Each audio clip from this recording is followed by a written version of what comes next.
All right, so for now, I'd like to bring on a special guest to introduce Gary Vaynerchuk with me. Let's go.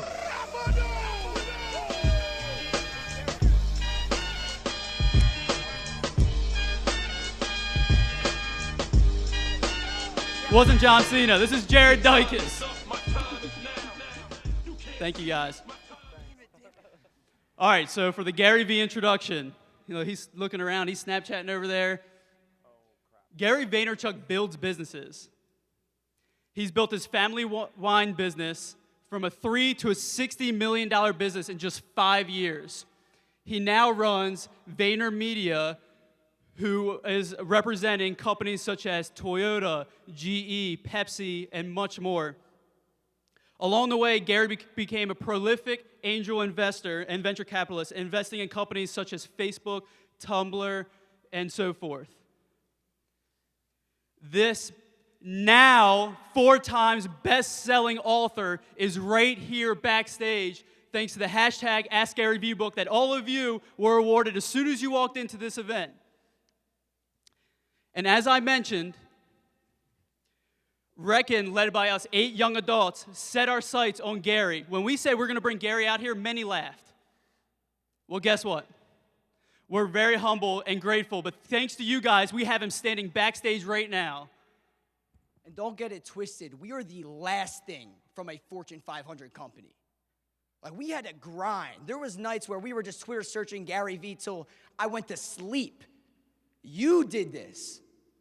It wasn't RECN. It wasn't even the 8 college kids. It's you guys who, as a collective, agreed that we wanted to bring Gary Vaynerchuk to University of Maryland. This was a thought. It was a concept. It was never really supposed to happen. And now he's here, ready to rip some faces off. You hear that, Gary? Ready to rip some faces off. And if RECN can bring this man over here, Gary V, out for an event, just imagine what we're going to do in the future. Everybody, stand up! Gary! Gary! Gary! Gary! Gary!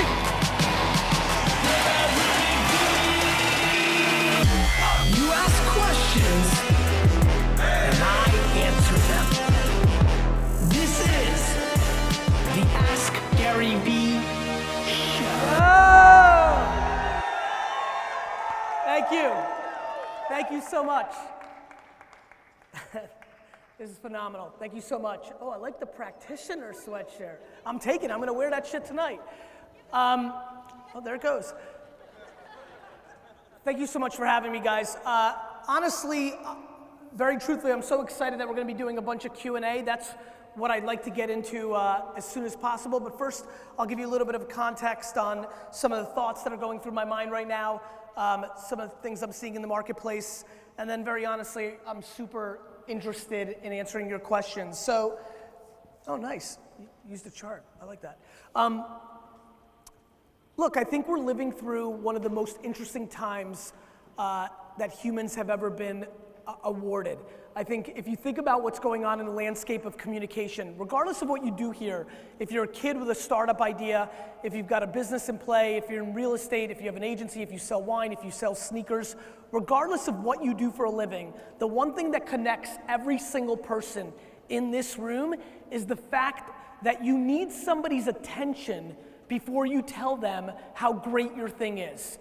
Regardless of what you do, the one thing that connects every single person here right now is that you actually have to grab somebody's attention and then you get an at-bat to tell them how great the house is, your book is, your new startup idea. And to me, that's the interesting part of today, knowing that there is an absolute crossover of different individuals in here that have different objectives, whether they're financial or, very honestly, since I've been in town, I met with political, I just came from a board meeting that I had the other day with my nonprofit. Regardless of what the story is or the objective is, we have to acknowledge, and it's funny, it's very hard for the youngsters with all the energy in here to really acknowledge how big the shift is, because it's the only thing they've known. I'm fucking old, right? I'm 40.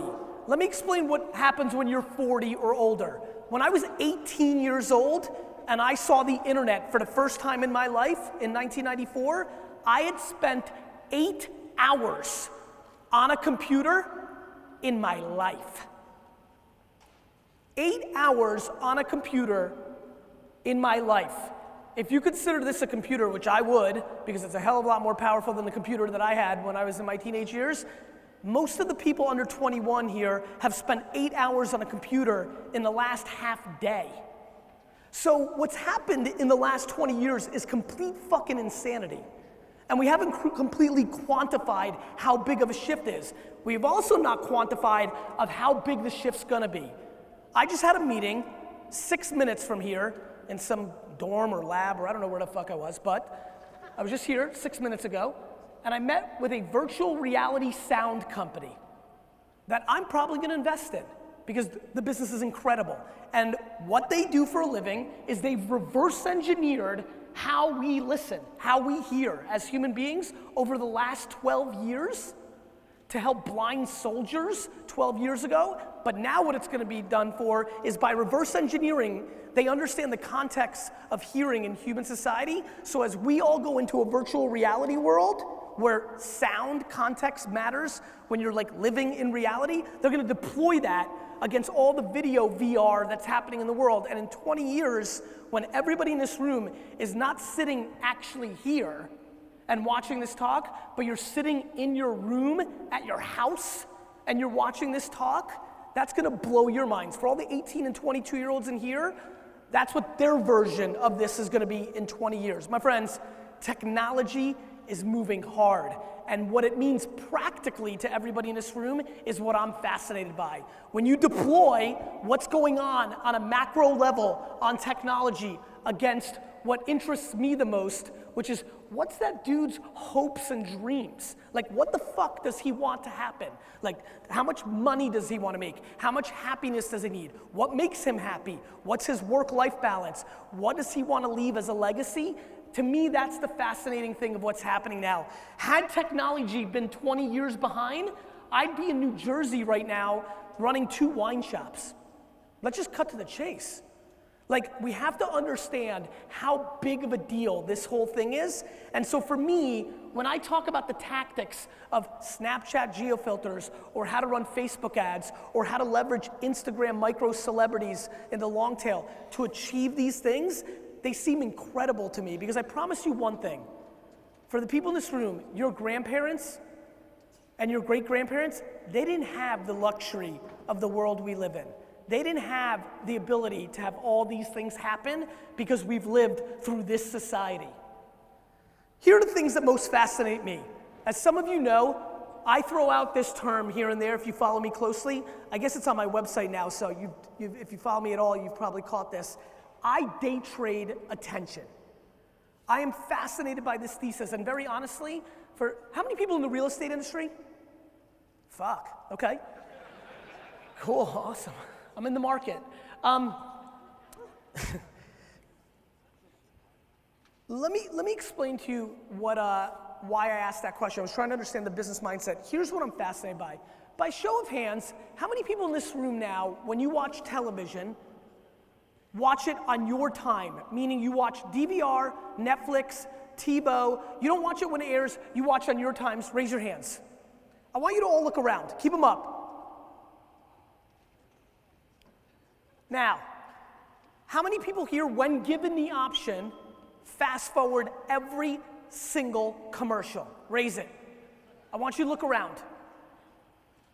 Now, even if something crazy happens, like the remote control falls off the bed, and you can't fast forward, how many of you, actually, watch this. You want to see a new one? I've never asked this, but I'm curious. How many of you now actually don't fast forward? Instead, when the commercial comes on, you grab your phone and you check email or do social? Raise your hands.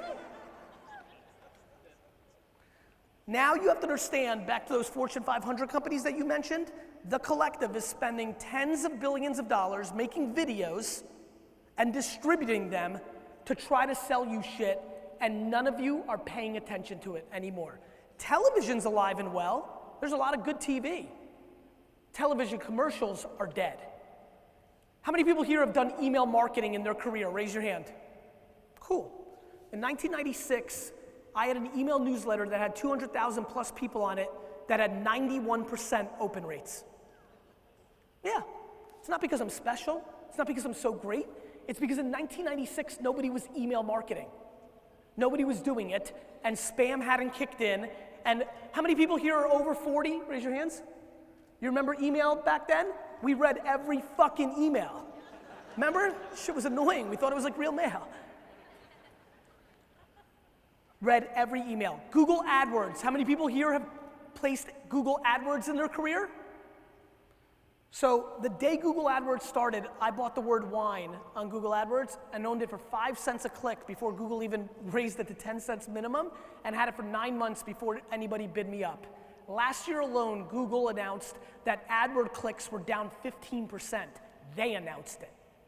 What happens, my friends, is very simple. The one thing I can promise you that is absolutely tried and true and consistent is this.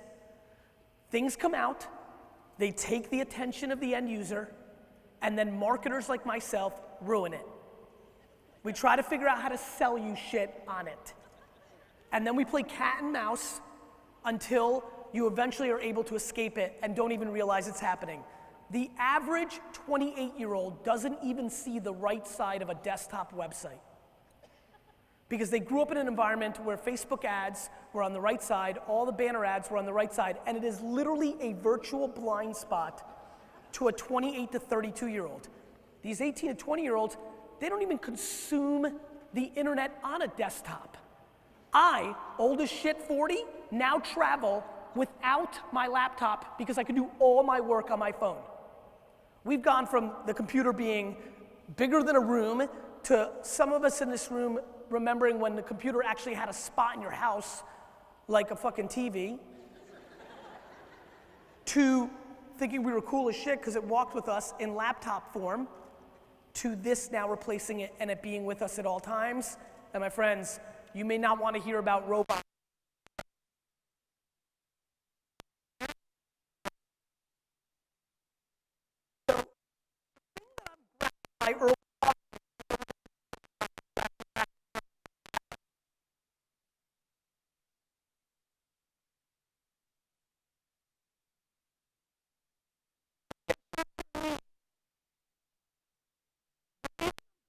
With my talk, knowing that I'll get tactical with you during Q&A, is here's what I'm scared of. People find their tactic and they want to hold on to it for as long as possible because it works. I really, really want to get this off here in Maryland. Friends, do not become romantic about the current way your marketing and sales works for you and makes you money, because it is the quickest way to create a vulnerability for your long-term growth. I have watched my friends become infatuated with email marketing in the 90s, and they're still email marketing in 2016 and hoping some miraculous turnaround in their open rates and click-throughs are gonna happen because they read bullshit articles that still sell email software and they just want to believe because that's how they made their money. Got it? For everybody in here, think about your first love right now. High school, college, think about your first love. It's different than your second love. It just is. And that's how people are getting stuck with the way they make their money in business. And that is absolutely the single most important thing I could say. I don't give a shit that you made your money selling homes doing direct mail 7 years ago. It's not 2009. Now, if you're still selling homes with direct mail, good, mazel fucking tov. But here's the question. Have you tried to spend that same $15,000 using Facebook as a direct mail tool? My guess is not. And by the way, I go both ways on this. For example, for people that follow me in marketing, I did a talk today to 1,000 Fortune 500 people. My opening line is, I think Super Bowl ads are 5 times underpriced. I think Super Bowl commercials are worth 25 million, not 5 million. You know why? Because we all watch them. Either during the game or on YouTube the week before or 2 days later. All of us consume it. Now, the commercials themselves are really just creative circle jerks, so that's a different story. But the reality is we all see it. And so, what I am absolutely passionate about is the following. A, do you even know yourself? There's a reason, if you have the book in front of you, that the third pillar of my book is self-awareness. Like, do you know yourself? Like, do you fundamentally understand what drives you? Like, what you want? And have you quantified that your dreams at 27 are now different at 42? Have you adjusted to the reality, not just marketing in the year that you live in, how about living in the year that you actually live in? So one, do you understand who you are and what you want? Because if you do, then you can start reverse engineering. My friends, the way to win, you know why I'm a good salesman? I reverse engineer. I don't care what I want, I try to figure out what you want, and then I give it to you, period. Now, I'm not gonna give you something I don't believe in, but if we can match and overlay on that, then we win. And so one, at the height of everything, do you actually know what you want? Because let me give you a good example. Let me actually, with a lot of youngsters in here, how many people under 25 in here? Just trying to get a feel, love it. Let me talk to you about entrepreneurship for a second, and you guys have heard me starting to talk about this if you're following me a little bit. Here's something that's scaring me and making me upset. And I talked about it in Boston at an event, and I want to continue with it. The one thing that nobody's talking about in my world, in Silicon Valley, Silicon Alley, like startup world, is that there's a lot of people that are starting to go into deep depression and getting sick, and even scarier, a small sector of people that are starting to commit suicide. Like, there's a reason that Wharton, Penn, is having higher suicide rates than they've had historically, and here's my thesis. We are pushing way too many people into entrepreneurship. Entrepreneurship is kind of like the 10 years ago version of I'm going to be a rapper, right? Remember when everybody just decided they're going to be a rapper? Like, it's kind of like the people that go to American Idol and literally think they're Beyonce, and in the first 2 episodes are making fun of them. That's what's happening in entrepreneurship. This concept that everybody needs to be an entrepreneur scares me. Let me explain. There is a stunning amount of individuals sitting here today that think they're going to do a startup. They have their business idea. That if they were 15 years ago, would have went to work at Bain or McKinsey, or something of that nature, and would have went on to have great professional careers, made good money, learned operations, went into other things, bought a second house in the Hamptons, married somebody awfully attractive, all good shit, right? Meanwhile, they're going to go into entrepreneurship, which they're not built for, and they're going to face the reality of the marketplace, which doesn't give a crap where you went to school or how you rolled or what you did. And there's a tough pill, and I'm watching a lot of 23, 27, 29-year-olds dealing and struggling with the negativity and the market conditions, and more importantly, what's really fascinating is if you look at the first Web 1.0 bubble, a lot of these people are going to go out and get jobs anyway. And what they did was they've become completely romantic about the current state of entrepreneurship. I promise, one more time, over 40. Let me explain to all the youngsters in here what we grew up with. I was a D&F student in high school, but I was making $4,000 a weekend selling baseball cards. My teachers and the parents of every one of my friends thought I was a loser. Why? Because school, good grades, was the thing that you won on in the same way that entrepreneurship is now being glorified. And so, look, these things are going to move and trend. The startup bubble ecosystem is about to burst. I'm looking at all the data. It's about to get real bad. No more getting $4 million valuations for your bullshit idea. So it's coming. I promise you, I'm looking at it. I'm looking at raw data, like the amount of money that's funding into these companies. So it's going to go away. And so don't allow there was never a day when I was treated this cool. Like, there was no day when youngsters wanted to take pictures with businessmen. Like, that's not what us 40-year-olds grew up with. Like, oh shit, there's Steve Jobs. Nobody gave a fuck. So right now, love the love, like, cool, once again, born at the right moment, awesome. But this doesn't stay. This isn't the cool narrative forever. It's got a moment, it's great, it's truly American, awesome.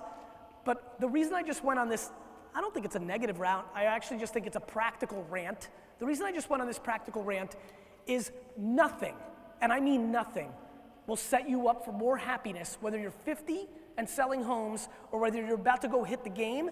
Nothing will set you up for more success than actually knowing who you are and being self-aware and navigating the current needs emotionally and financially of yourself. We are painting the wrong picture. The 1% income earners in America, the bottom of the 1% make $400,000 a year. Yet there's not a 22-year-old in business that doesn't think they have to make millions, tens of millions, not 1 million. 1 million's like, pfft. Yet nobody accomplishes it. And so we're just not in the right place in the narrative of entrepreneurship. So I stand here in front of you asking you, as somebody who's benefiting from the current hyperbole of the market, to understand yourself, to understand what you're good at. And this gets back to operating, selling homes, selling wine. The other thing, let me segue this to make it valuable for the rest of the crowd. It's the same way you're running your business right now if you are in the real estate business. Please understand the following. America is very good at the following: making shitloads of money, selling things to people on things that they're bad at. We are a culture that loves to sell to people based on their shortcomings. And you have to understand why this is important. Here's why. If you're running a business, how many people are running their own business? Own office, take advantage of? Great. I'm telling you right now, and by the way, out of all the things that I spit to the world, the number one thing that I get emails on with positive results that they listened to me, went out and did, and then a year later email me and say, very simply, this is business, I've made more money because, is the following statement. The quicker you pass off everything that you're not good at, and that means hire, or if you don't have the money to hire, stick with me now, fuck it.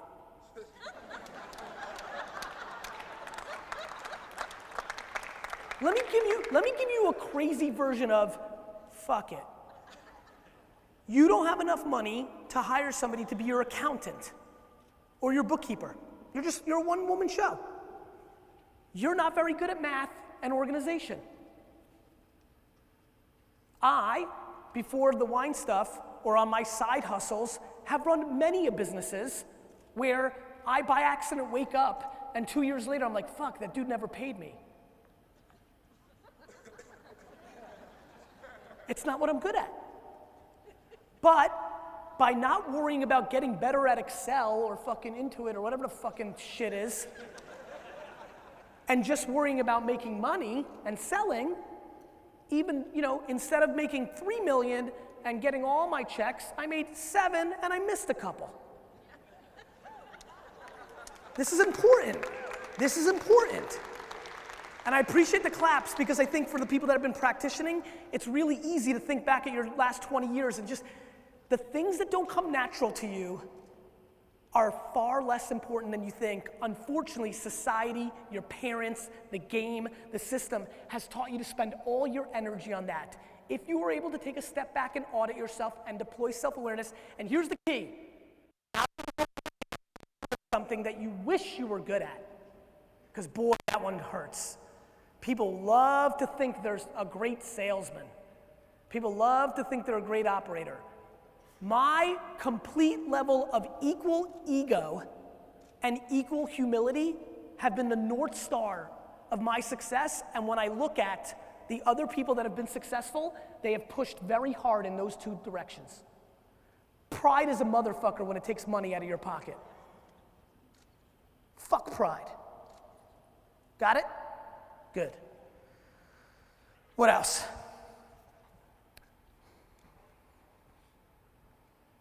Facebook ads. Let's get very practical for a second. If you do not spend money on Facebook ads, and if you do not understand it, and you run a business, then you are making a huge mistake. I understand Snapchat is extremely popular. Nobody loves the fucking ghost more than me. But if you are not grounded in the understanding of Facebook advertising in 2016 and you run a business or you want something to happen, you are making a grave mistake. It is the single biggest at scale, underpriced attention in the world. It can change your business at a scale that you're completely underestimating. It is predicated on making content and targeting the right people. It is a heavy skill This is not like, oh, I'm just gonna sign in and spend $100 on people that live in this neighborhood where I sell homes. It's a skill. You either have to hire someone, outsource it, or learn it yourself. Learning yourself takes hundreds of hours, as should anything that actually brings you. I hate when people are like, Gary, I tried Facebook. It didn't work. I'm like, cool, John. Let's talk about how you fucking tried Facebook. Okay? Well, I did $500 worth of ads, and I didn't sell anything. I'm like, because you're a dick face, John. You don't get to spend $500 on one execution and decide something that doesn't work, that is selling billions of dollars worth of stuff each month across the world. What you need to recognize is you weren't good at it, but that doesn't mean it doesn't work. That's like me saying that basketball is not a good profession because I can't play on this court. It's stupid. It's working, it's underpriced. In 36 months, it will not be underpriced. In 36 months, after you hear every success story and you get tired of it and you realize it and you get older and bad shit happens because you're doing dumb shit, you'll start doing it, but it's not gonna be as valuable, just like everybody in here who just got into Google Adwords 2 years ago.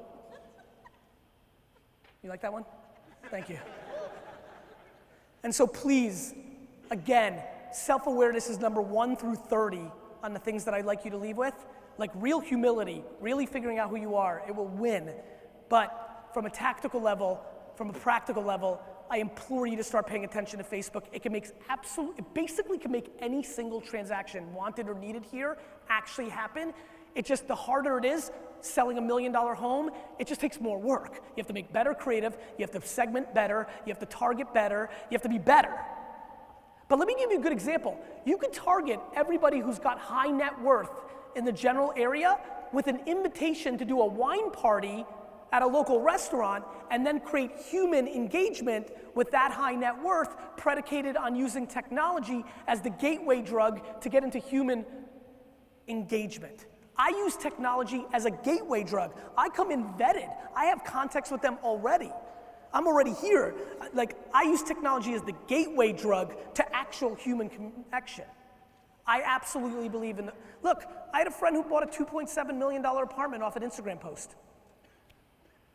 I would call that ROI positive. So, look, we're living through an incredible time. I believe that this is now the television, and the television is the radio, and it's 1959. And if you want to be a business historian and look back to everything that happened politically, everything that happened in the business world, it was the biggest single shift of the status quo. People love talking about the 60s and its hippie movement. Go look at what happened because of the radio and the television on how we sold things, what people thought, and how the world actually moved. It's fun to be in a DC area. The cliche thing that I think we were all taught in high school was if there was no TV, John F. Kennedy wouldn't have won that election. That shit is true. You need to understand how powerful that is, right? There's a ton of fucking kids that voted for Bernie Sanders today because he had a Snapchat filter in New York. It's true. And so we have to recognize how big and monumental this shift is. The other thing we have to do is, in parallel, reframe the conversation around entrepreneurship. Shit is hard. It's hard. And this whole notion that everybody's gonna be one is ludicrous. And we need to really pay attention to that. And then finally, I'm ready to go into Q&A whenever you guys want to set that up. How are you guys setting that up? I'm ready to go into it soon, so just be ready. We have, Go ahead. can everybody hear me? So for Q&A, when every one of the members in the audience got a ticket for this event, they had the opportunity to type in a question they want to ask you. So We you have compiled 3 or 4 of them, and then we're doing live. So you've we're got just going to some. rattle them off, yeah. Cool. So when you're ready, you look at me, and I'm going to rattle the first I'm one gonna off. rant a little bit more. All right, man.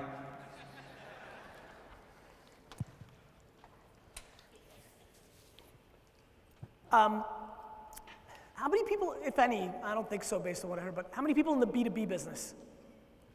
Oh, nice, good number, I'm glad I went there. So B2B peeps, let me give you a real good one. The quicker you understand that you're in the media business, you're in the B2B business, the better. I've seen unbelievable results for GE and a bunch of my startup SaaS businesses based on putting out white papers and videos and content that brings value to the potential people that would buy their product versus marketing or doing sales activity, call centers, all that stuff works. That's fine, go there. But if you want to become a marketer in B2B, You need to be in the media business, not the advertising business. And this is a very important distinction, right?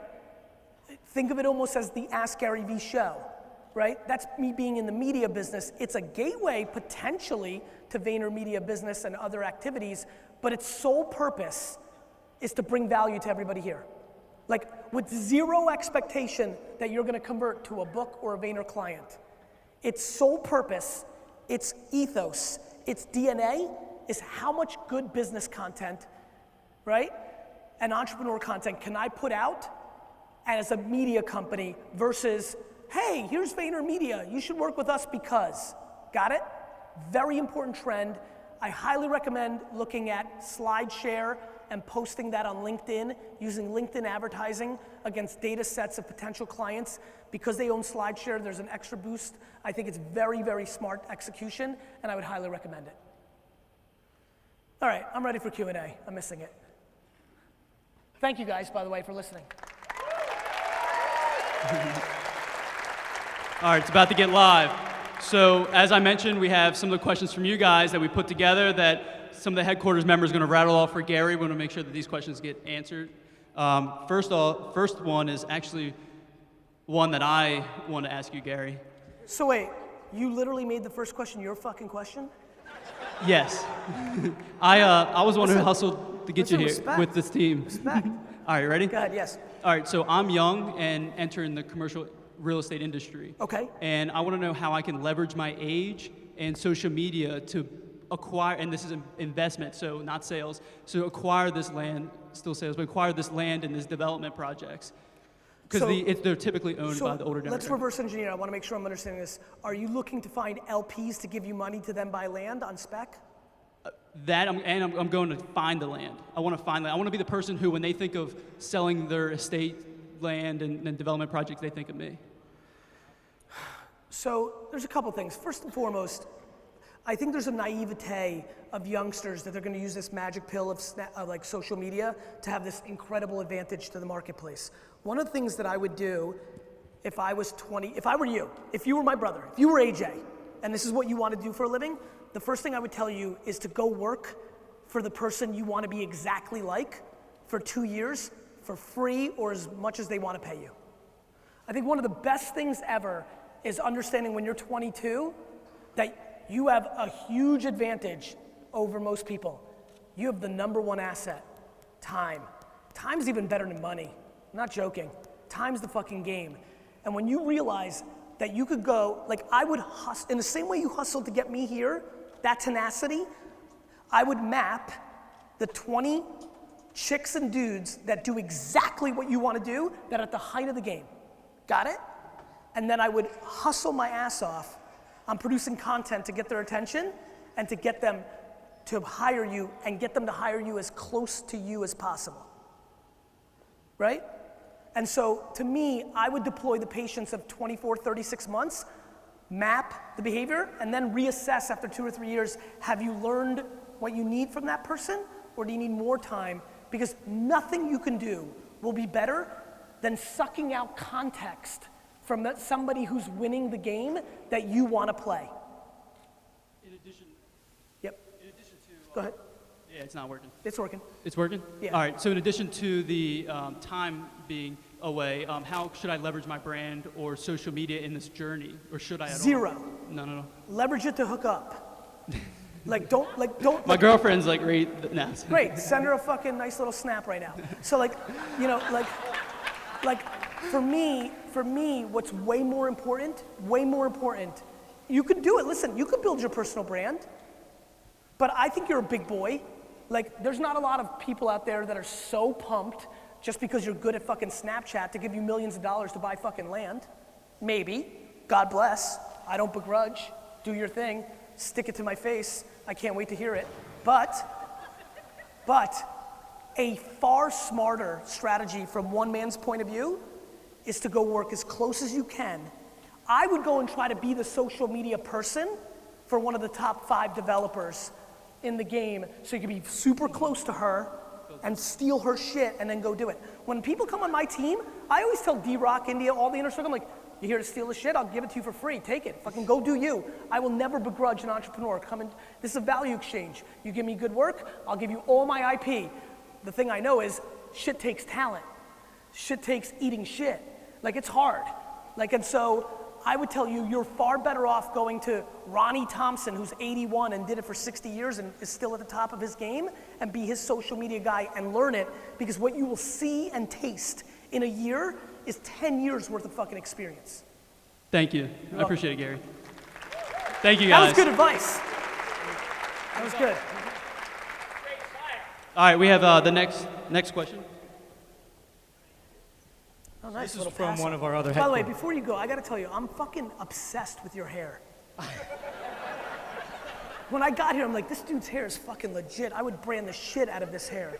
It's actually, it's trademarked already, but no. That's awesome. All right, go ahead. So this is from one of our other headquarters members, and they asked, for a young business, what do you recommend to do in order to gain market share, and what metrics do you track?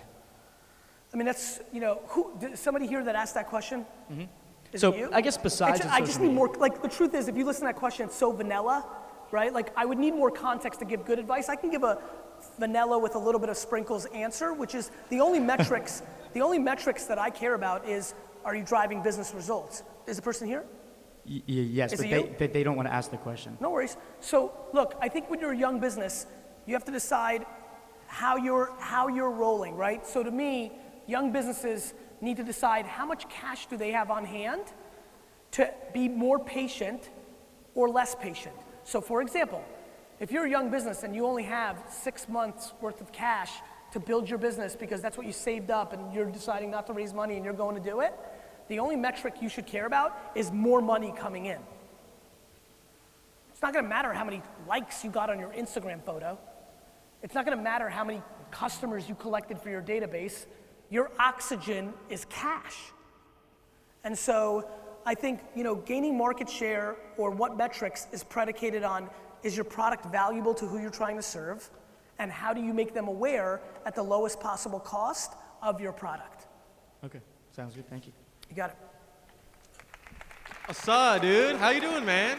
Super well, bro. Dude, I'm so excited to have you here. I guess all these people are too. That's so freaking awesome. Awesome. So yeah, I just wanted to ask you a real quick question. How would you leverage a network of influencers in particular to grow a business?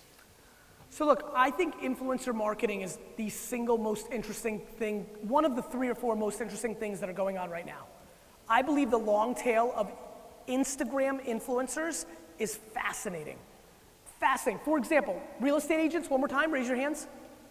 I would court, and I mean court, every person that lives in your town that is active on Instagram into a micro group, create maybe 2 or 3 groups, a dude group, a chick group, and literally leverage their social awareness to push you as the leader of selling homes by not inviting them to your house and telling them how great of a real estate person you are, but by reverse engineering what they care about, drinking a shitload of wine on Thursday nights, or whatever it may be, right? And so I think when you think about influencers, I think we need to start really paying attention to people that have 400 to 4,000 Instagram followers for the next 2 or 3 years and understanding how powerful they can be for your business. You just have to, and here's what, by the way, no joke, if I was selling homes, I would go to Instagram, I would search my general area, you could search by the zip code, hashtags of the name of your towns, right? I would look at all the pictures, I would click on a photo, I would look at their profile, and anybody that put their Gmail account in their profile, I would email them, and I would say, hey, I'm Gary, I sell homes in Dover. I want to be your friend. You have 719 people on Instagram. I eventually want to try to do some interesting business ideas with you to give awareness for my real estate firm. I want to know what you care about. Literally. Straight, no bullshit, direct, and 1 in every 6 people respond. You build a base of influencers, and you start producing content. You start creating something creative. So, I mean, I think influencers have attention. I think of influencers no different than I think of networks or platforms. I think of Susan just like Facebook. Here's the difference. Facebook can reach 700 million people. Susan can reach 7. She's not as valuable, right? But it still means that they can reach, and they can reach with context. How many people here have sold a home because somebody else that they sold a home for created a word of mouth experience and led to another sale? All social media is the plumbing of word of mouth in society. That's all it is. So, you got it, bro. Test. Jaylee Tuck, Jeff Tucker, whatever you want to call me. Someone in the audience asked, if this was your last keynote speech ever, Yes. what would you tell us? Fuck. You're welcome. Listen, I leave it all on the table. Like, I know that the whole rant that I had earlier about self-awareness is the single best thing I can be selling to you in the world. I am now of an age and of an experience level that makes me completely grounded in this. We're about to watch so many businesses that you know, big ones, go out of business in the tech sector because they weren't entrepreneurs, they were operators, and they're burning more cash than they're bringing in, and the cash is gonna run out in venture, and it's gonna be over. And so I've now watched a full cycle of watching people behave. Right now, a lot of them are struggling to raise their next round. And I'm having a lot of crying sessions in my office. And somebody was crying the other day, and they're like, but it's so hard. And I'm like, hold on, Rick. I go, you have the audacity. By the way, this company is valued in the hundreds of millions. The net worth of the person on paper is in the tens of millions. On an exit, they will make hundreds of millions. I'm like, let me get this straight. It's hard right now to raise at a higher valuation on your business that is not worth anywhere close to the valuation that you raised before. And it's hard because some employees are getting nervous and quitting. And so what? When you have the audacity to dream that you want to make hundreds of millions of dollars, the pressure of running this thing is too hard. Get the fuck out of here. Yeah, that's real. And so I know, based to your question, that, I would say I hope it doesn't mean that I died. I hope it means that I weirdly found $1 trillion and bought the jets and didn't want to give keynotes anymore. But if it was the last public stuff, I would say I feel very comfortable in the 8 minutes that I spent on self-awareness, knowing that maybe for just one person in this room, that little push, that little force that I pushed down their throat made them feel a little bit different, tingly inside, realized they were bullshitting themselves, and they made a different decision in their lives. If I can get one person to swallow that self-awareness pill and actually act on it, and I mean, do you know incredible, guys, do you know how thankful I am that you're here? Do you know what it feels like to be able to go anywhere in the middle of an afternoon and have lots of people show up and care what somebody says? Do you know what it feels like to get an email from people that say, I listened to your self-awareness thing, or I did that Snapchat tactic? I mean, by the way, a lot of you follow me closely. I'm already getting the emails from people that are making tens of thousands of dollars making Snapchat filters, and they've had a design firm for 4 years and never made that much money in a year, and they've made that much in 30 days. You know how good that feels? It's incredible. And so I thank you for that. And it's why I never worry about my last keynote, because I know whatever is the most important thing that I think I can bring value to that audience is that day when I'm on stage, that's the shit that's coming out of my mouth.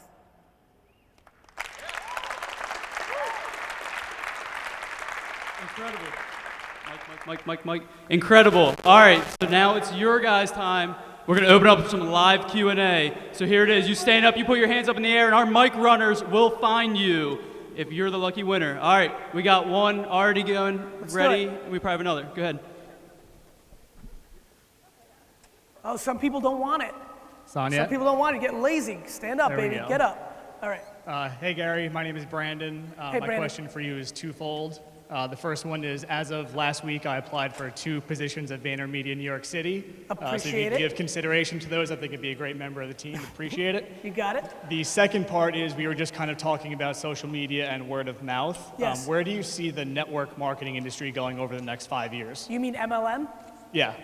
I think you know at this point, I've been alluding to it. It's not for me. I'm not a big fan of an industry that's completely predicated on getting people to work underneath you, and you don't work, and you just make money, and you've got the yacht life because you picked the right 4 people and they created a fucking tree, and it has nothing to do with the product you actually sell, but it's all the math arbitrage of getting other fuckers that also want the yacht life to do shit for you. Fuck that.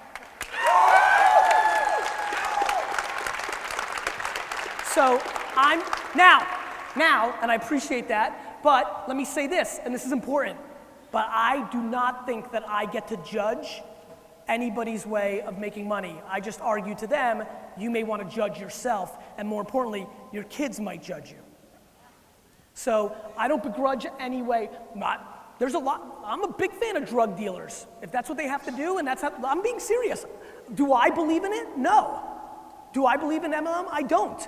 But I don't think that I get the audacity just because I've had a little bit of success to judge somebody. But if you're asking me what I think about it, I think it's vulnerable because I think that there was such a push in the youth, especially on Instagram, that the youth has never been exposed to that industry this early. And I have a feeling that you've seen it separate in two. You know, people that want the quick cash and the youth are good for that. But then there's that reaction's predicated on people are tired of it and they don't want another fucking friend coming to them in a frat house and be like, yo bro, sign up for my fucking shit, right? I mean, and so I think it's an interesting place in the industry's history, but I do not believe that any business is good when the only thing that you're doing is trying to sell the lowest man and you don't even give a thought to the product you're fucking selling.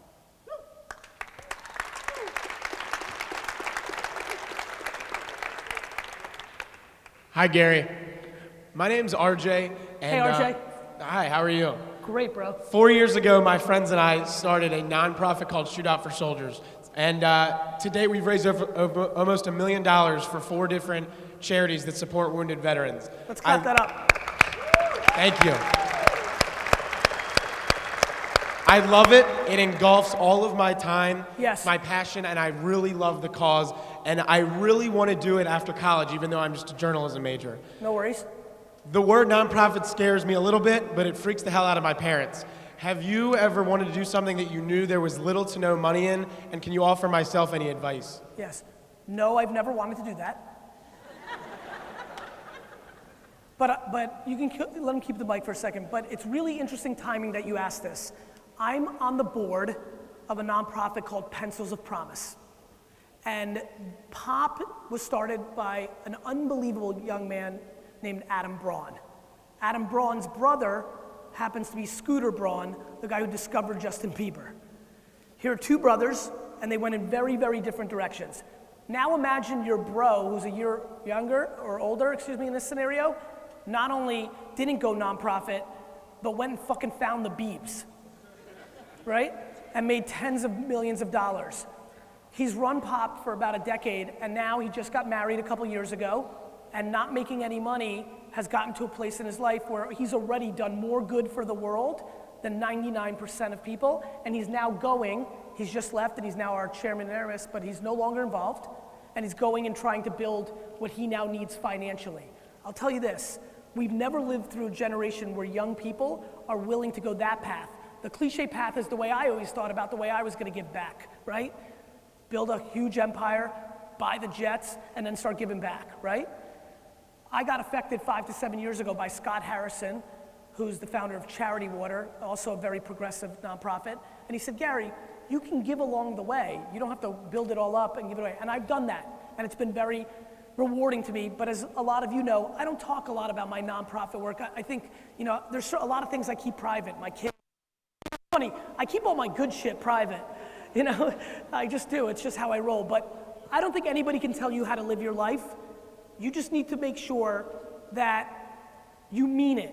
So I have a lot of 23, 24-year-olds, 22-year-olds right now that don't know exactly what they want to do, and they've painted a narrative that they want to be a nonprofit because they like the brand association of making themselves feel like they're better human beings than the other people. I'm not joking.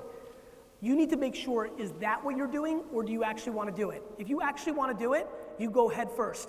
But if there's a part of you that likes the narrative that it paints on you as a human being, and you're concerned about the other parts like money and other things, you don't have to beat yourself up about that. Like, it's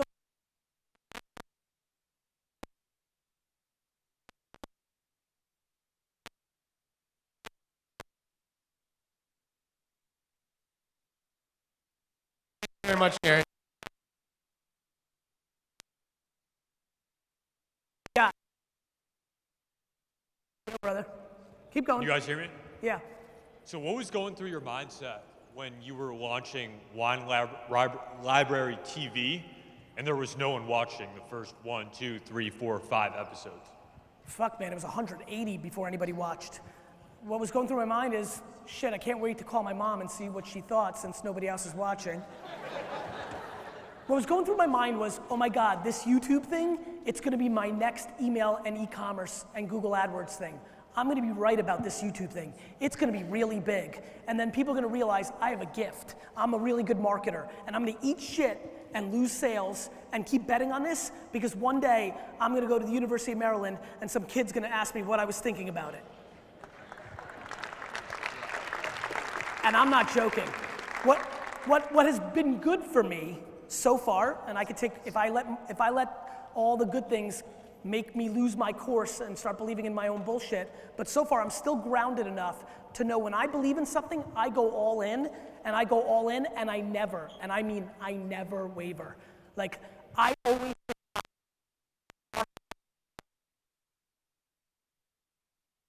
but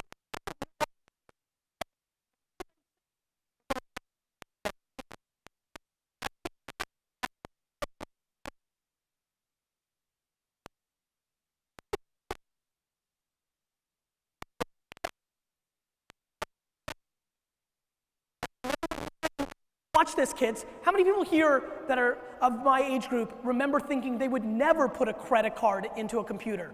Raise your hand. Raise it up. Stand up, actually. Do me a favor. I want everybody to see this. Thank you. I just want the kids to see this. Keep staying up. Get back up, my man, in the orange. Get back up. I want everybody to be... Yeah, back up, back up. I want all the data. Thank you. These are people that not that long ago thought they would never, ever put a credit card into a computer. If you've never put a credit card into a computer, continue to stand. If you have, sit down. So, you've never put a credit card into a computer? I was just asking the question. Got it. Oh. Nonetheless, I think we got the punchline. The bottom line is, what I thought was I'm gonna end up becoming very, not famous, but like I will be proven right that this behavior sold a lot of wine and set the course for video technology in the future, and I was right.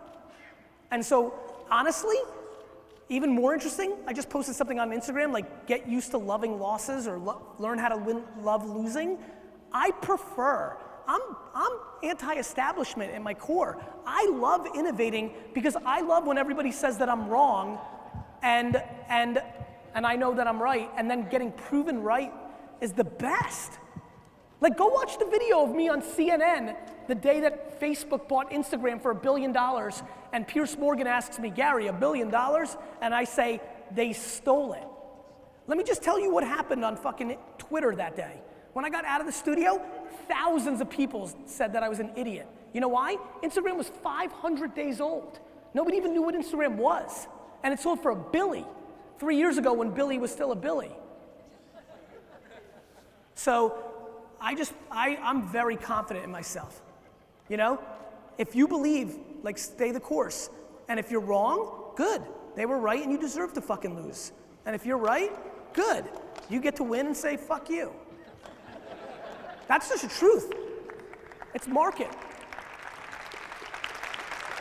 What do we got? What's up, Gary? My name's Ellis. Elvis? Ellis. Like oh, I thought Elvis. I was fucking pumped.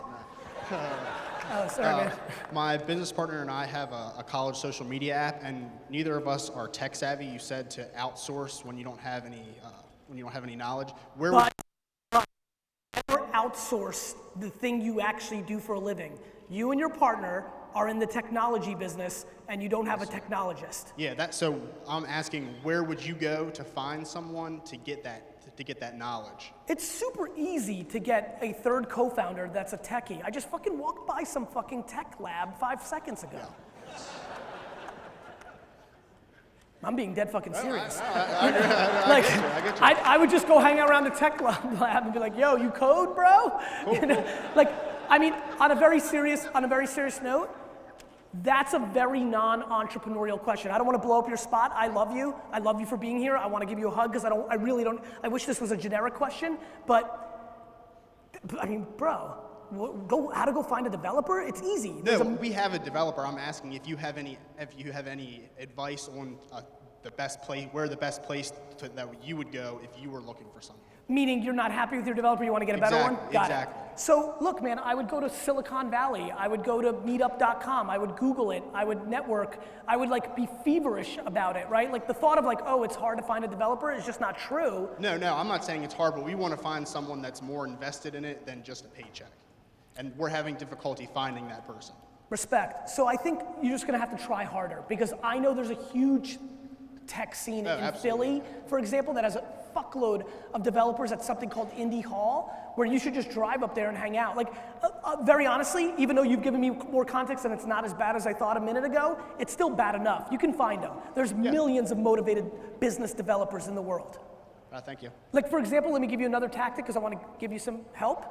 Go into the App Store and email all the apps that are at the bottom of the ratings. Their fucking app sucks, and be like, yo, bro, your app sucks, but do you want to join our team? Thank you very much. You got it. Hey, Gary. Whoa, that was loud. Where you at? Hey, man. Nice how to are meet you. Nice to It's meet good you. to finally hear you speak live. Thank you, bro. So I resonated a lot with what you said tonight, and something specific you said is that you think that you can use technology as a gateway drug to meet people and have face-to-face contact. Yes, I'm so disgusted when people think, oh, all these kids are antisocial. It's all so weird, we're all looking at our phones. These kids are dramatically more social at 12 and 14 than we were just 2 generations ago because they have technology on their side. You weren't social, 45-year-old dude out there when you were 14, when nobody was around and you went outside and threw a tennis ball against a wall. Yeah, but do you believe that current social media apps like Facebook and Instagram and Snapchat, for instance, that they are good conduits for people to actually meet in person, face to face? Yes. Have you heard about this thing called Tinder? Yeah, yes. Well, so I'm asking that as a leadway because Tinder is specifically for dating, of course. And I know that there are people that are even starting to use it who don't even want to date, but they see that as an outlet and they want to take advantage of it. And so I'm telling you right now, I'm currently developing a social media application that I believe does that and can do it the best. And so I want to ask you if you would be willing to genuinely consider my idea. So the place I'm at right now with investing, because I think there's so many bullshit entrepreneurs, is I have no interest in idea phase. I love the hustle. I love the audacity. I'm currently of the developing too. Until you have 500,000 active users, I can't even begin to spend 1 second on it, out of being very honest with you, because the problem is right now, you genuinely believe it, respect, but there's absolutely, I couldn't even begin to reply to the 4,000 emails I get a week of Gary.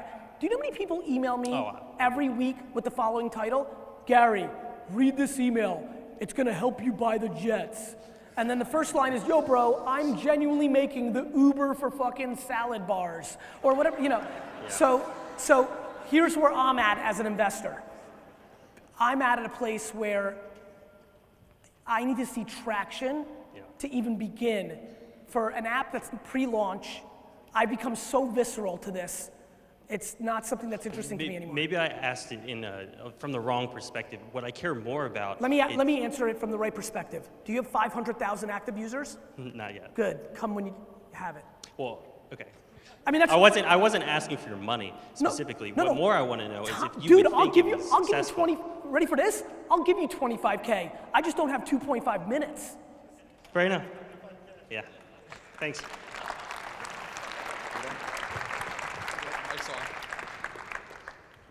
Hey, Gary. Oh, sorry. What's up, my man? I love the T-shirt, my man. Yes, part of your squad. Thank you so much for all the support. Yeah, no problem. So I have more of a general question than a business question. You've probably made many mistakes in your life. Can you pick one mistake in your life that created a lesson that is still... Closer to Mike. One mistake in my life that what? That created a lesson Yeah. that rings as powerful today as it did when you made that mistake? So the real answer to your question is the first 5 years of my marriage, not taking an extra 2 weeks vacation time to spend deep quality time with Lizzie taught me to not make the same mistake with my kids. So that is the only mistake that I can answer that. The only business mistake that I've ever made in my life, and I mean this, I've had a very good run, and I'm sure more to come, but the big one I made was when I stopped doing Wine Library day in and day out and started like 8 businesses: Corked, Forest, Obsessed TV, VaynerMedia, wrote Crush It, Misha Was Born. It was insane. Because I was in the Wine Library relationship for 12 years, I was like kind of like a new single guy, and I was gonna hook up with every fucking business that came in front of me, you know? And so that was my cliche mistake, is when I think that I can do anything. Like my optimism and self-confidence is all fucking world. And because of that, I believe that I could do more than I can actually do. I get real, big eyes, fat kid cake, you know that thing? So that's how I roll, and so I have to be careful of that. That's the thing I push against. Even right now, Vayner's a machine now, right? I built VaynerMedia not to sell it, I built it to use it for other things I've done. It's almost ready, and every day I'm like, don't forget 09. When you deploy this VaynerMedia machine, make sure you deploy it against good shit, not just every idea you've ever had. Thank you. You got it. Hi, Gary. Hey, darling. Last question? Oh, gosh. And then what, book signing? I'm on a self-awareness pilgrimage for my 30th birthday, so you are my birthday gift. Thank you. And do you want me to pop out of a cake? And so I'm a multi-passionate. Do you want me to pop out of a cake? Oh, yeah. What advice do you have for somebody who's multi-passionate to land a right hook?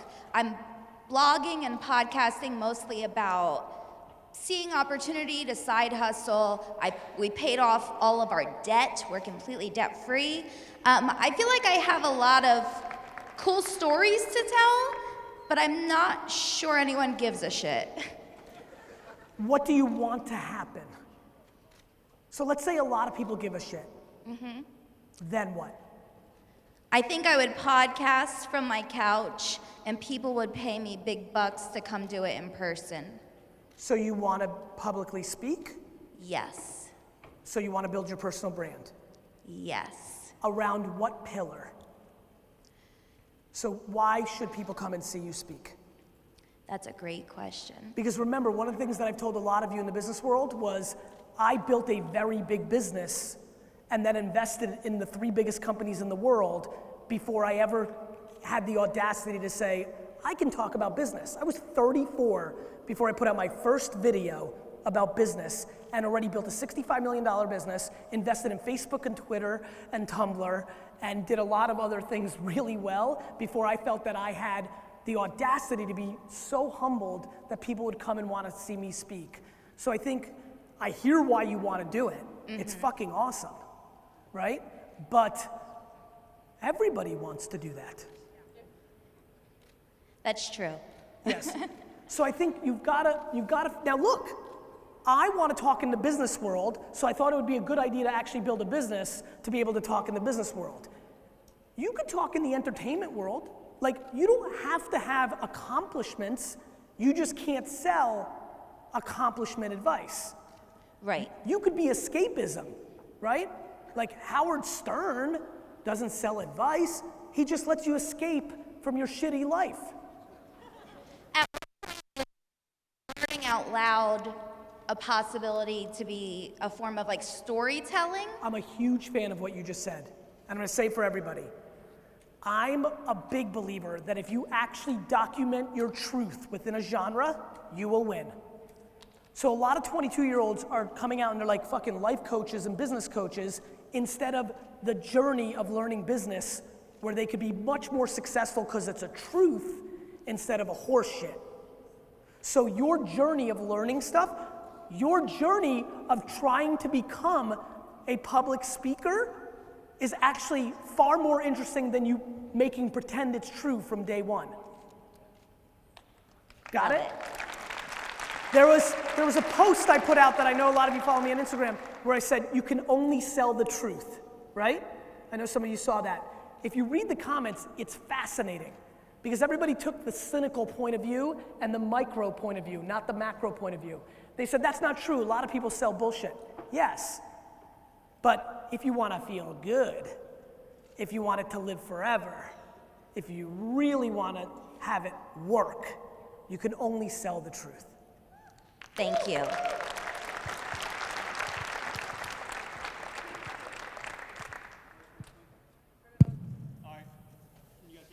Not yet. Mike. There you go. All right, cool. All right. Well, Gary, how can everybody get in contact with you now from this event? How can they reach you? Well, I'm super hard to find on the internet. Should they just use that Yes, snap code? You can just snap code that amazing poster.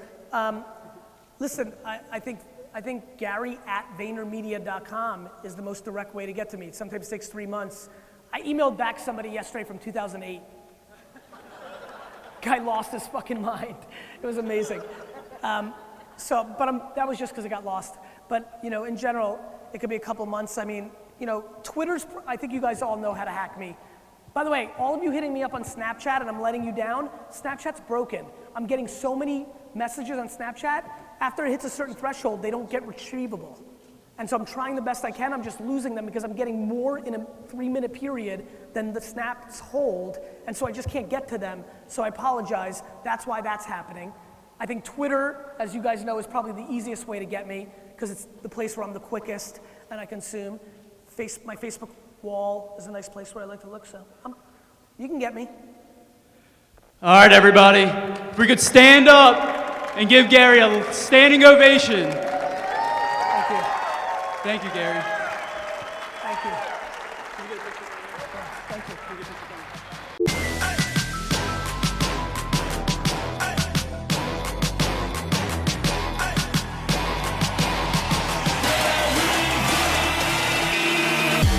You ask questions, and I answer them. This is the Ask Gary V